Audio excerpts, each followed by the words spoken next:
Makanya di Quran itu ilmu tertinggi diantaranya menurut orang tasawuf qulillah tsumma dzarhum fi khaudihim yalabun.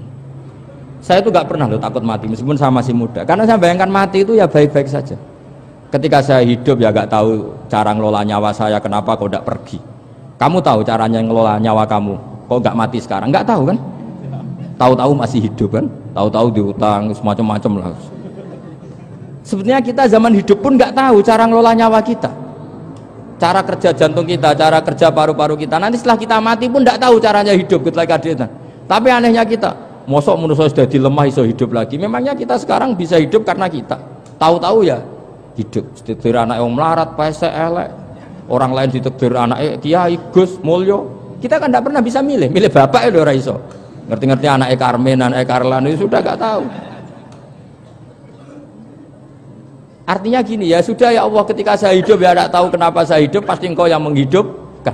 Ketika saya mati juga gak tahu kenapa saya mati, pasti engkau yang menghidupkan dan mematikan. Maka saya akan baik-baik saja di akhirat, karena ketika di dunia Tuhannya yang engkau, ketika di akhirat Tuhannya, dan sifat engkau tidak akan rubah, tetap arhamur rahimin. Makanya dulu wali-wali itu kalau mau mati ya santai aja. Said Umar bin Abdul Aziz itu ulama-ulama dulu kalau mau meninggal itu, kalau keluarganya nangis marah besar.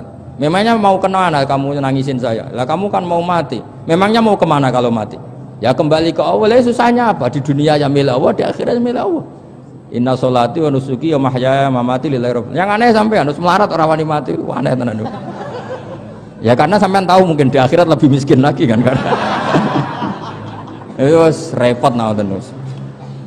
Coba kalau dari awal kita menstatuskan diri kita biadillah, inna sholati wa nusuki wa mahyaya wa mamati. Tapi kamu salah status, mengatakan kehidupan adalah momen untuk mencari kesejahteraan, kehidupan adalah momen untuk cari karir. Kamu mensifati kehidupan secara salah, jika kamu terjebak nyari karir, nyari kaya. Coba kalau kamu pakai mazhabnya sufi, kehidupan adalah pemberian dari Allah untuk kembali kepada Allah. Kematian ya seperti itu. Akhirnya ya santai saja. Inna sholati wa nusuki wa mahyaya wa mamati lillahi rabbil alamin. Istri juga gitu. Saya itu tidak sombong. Saya itu mulai nikah sampai sekarang itu hampir gak pernah tukaran sama istri. Sama istri saya itu sering bilang gini, Gus, kali-kali kalau saya ngamuk itu diwales, dilawan, supaya saya punya musuh katanya. Betul ya? Ya saya bilang gini, Allah itu maha baik sama saya. Ketika harmonis, ganjaran saya ya lewat harmonis itu, sehingga saya ngasih uang menyenangkan Anda. Ketika Anda marah, ganjaran saya lewat sabar. Ya sudah, itu semuanya baik. Kalau kamu marah, saya tidak dapat pahala.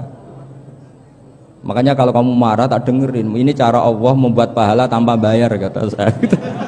Justru kalau pas rukun itu untuk dapat pahala harus nyervis, jajak nukokno kelambi mahal katanya. Boros itu pahala yang boros katanya. Tapi kalau kamu marah ini pahala paling murah, nggak usah biaya, dapat apa? Pahala, cukup sabar. Lu tuh kalau terlatih lama-lama dapat ya biasa saja.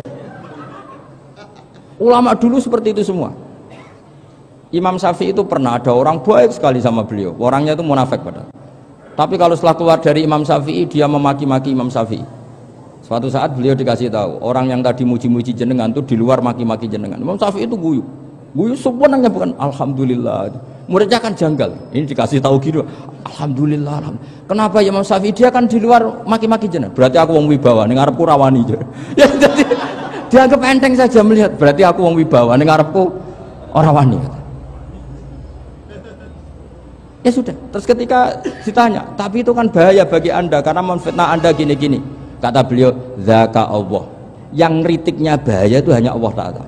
Yang lainnya enggak bahaya. Karena ini makhluk dhaif, enggak penting. Loh, kamu sampai tersisa dikritik orang karena kamu nganggap makhluk itu penting. Ini gobloknya sampean. Goblok segoblok-gobloknya itu. Coba kalau kamu mensatukan makhluk tetap makhluk, kritiknya enggak penting. Selesai kan? Selesai enggak? Ini problem Anda tidak wali itu, kalau dikritik ya susah. Makanya tidak wali itu problem menurut saya. Makanya saya nggak ingin nggak jadi wali itu kan.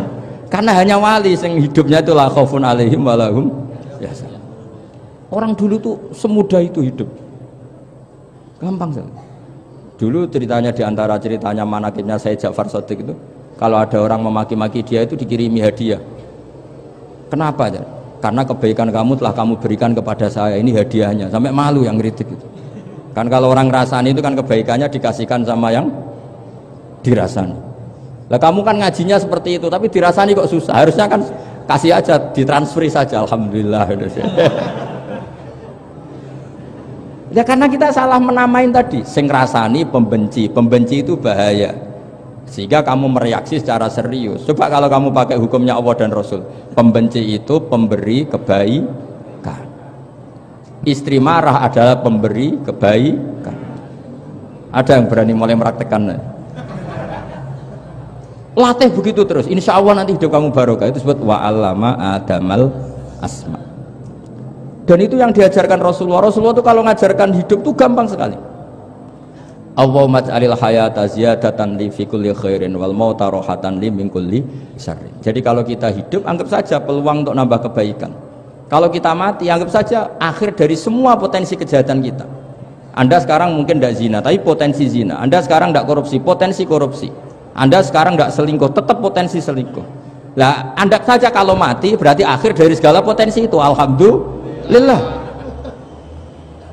Makanya saya tuh nggak pernah takut mati.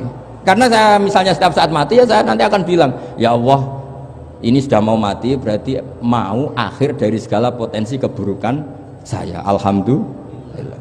Makanya itu ulama-ulama dulu kalau ada preman mati, saya guys, tonggone ra gelem muni saya. Wah preman kurang ajar. Saya guys, tonggone tetap ra gelem muni saya. Padahal kiai ini muni, saya guys pun mati pun mboten saged macam-macam niki pasti. Karena dia dengan mati berarti rohatan mengguli syarrin, keburukannya tidak terulang lah. Lah keburukan nggak terulang lagi itu saya apa buruk? Saya. Makanya kiainya minta saya ge niki tonggone cek menengahin. Saya ge menengahin. Makanya suatu saat kalau ada gitu kamu harus bilang apa?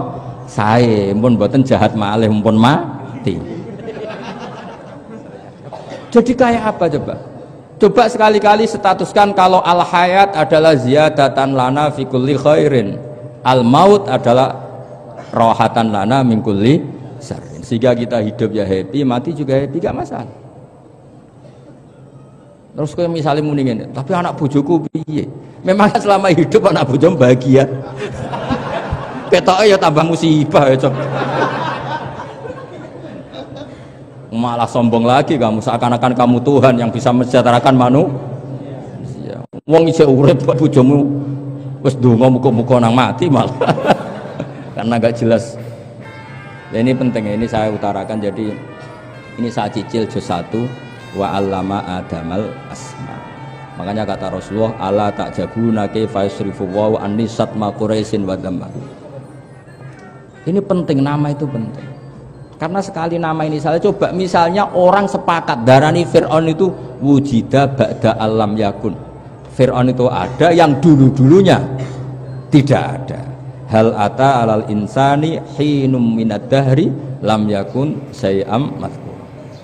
Coba kalau kamu melihat sekarang kamu hidup itu apa? Untuk sujud itu murah gampang. Untuk mengenal Allah itu gampang kita kenal karena Allah itu adzaru minadz dzahir. Adzaru dzahir itu Allah, zat yang begitu jelas. Lah mati itu mau apa? Ya menuju Allah. Hidup menyaksikan Allah, mati menyaksikan Allah, itu nyaman. Yang menjadi tidak nyaman karena kamu salah bikin status. Hidup untuk menggapai cita-cita, untuk sukses. Wong komunis yo muni ngono, lonte yo muni ngono, copet yo muni ngono.